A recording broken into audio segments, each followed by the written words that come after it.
Middle east में हालात लगातार ऐसे मोड़ पर पहुंचते जा रहे हैं जहां हर देश अपनी सैन्य ताकत को तेजी से मजबूत करने की दौड़ में शामिल दिखाई दे रहा है। और इसी बीच ईरान से जुड़ी रिपोर्ट्स ने अंतर्राष्ट्रीय राजनीति में नई हलचल पैदा कर दी है, क्योंकि दावा किया जा रहा है कि ईरान अब अपनी डिफेंस स्ट्रेटेजी को पूरी तरह आक्रामक और तेज करते हुए बड़े स्तर पर हथियार सौदों को आगे बढ़ा चुका है, जिसमें कई देशों के साथ सैन्य समझौतों और ऑर्डर्स को अंतिम रूप देने की प्रक्रिया तेज हो गई है, जिससे साफ संकेत मिल रहे हैं कि तेहरान अब किसी भी बाहरी आर्थिक या राजनीतिक दबाव का इंतजार किए बिना अपनी सैन्य क्षमता को खुद के दम पर मजबूत करने की दिशा में आगे बढ़ा रहा है। इसी तेजी से बदलते हालात के बीच सबसे बड़ा सवाल यही उठ रहा है कि ईरान आखिर इतनी आक्रामक रणनीति क्यों अपना रहा है, और इसके पीछे असली मकसद सिर्फ रक्षा क्षमता बढ़ाना है या फिर मिडल ईस्ट में शक्ति संतुलन को पूरी तरह से अपने पक्ष में मोड़ने की तैयारी चल रही है। क्योंकि रिपोर्ट्स और कूटनीतिक संकेतों के मुताबिक ये भी माना जा रहा है कि ये पूरा कदम सिर्फ हथियार खरीद तक सीमित नहीं है, बल्कि एक लंबी रणनीतिक योजना का हिस्सा है, जिसमें क्षेत्रीय प्रभाव, सैन्य दबदबा और अंतर्राष्ट्रीय दबाव के बीच ईरान अपनी स्थिति को और मजबूत करने की कोशिश कर रहा है। अमेरिका से फंड मिलने का इंतजार नहीं, ईरान ने पहले ही दे दिए हथियार के ऑर्डर, कई देशों के साथ डिफेंस डील फाइनल।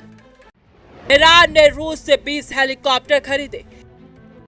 एयर बचाव क्षमता मजबूत करने का लक्ष्य।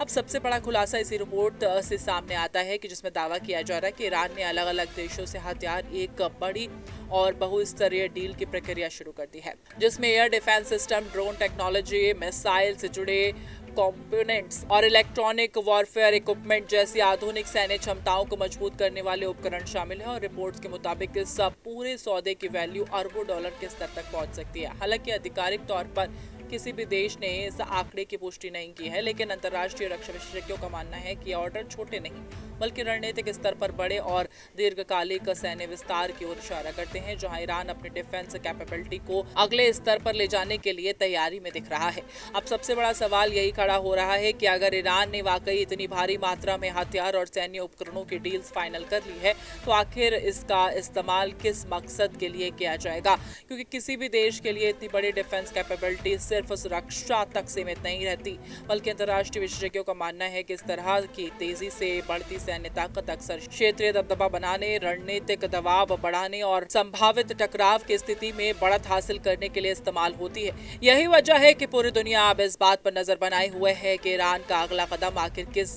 दिशा में जाता है। ईरान की बढ़ती सैन्य ताकत पर सवाल उठे हैं,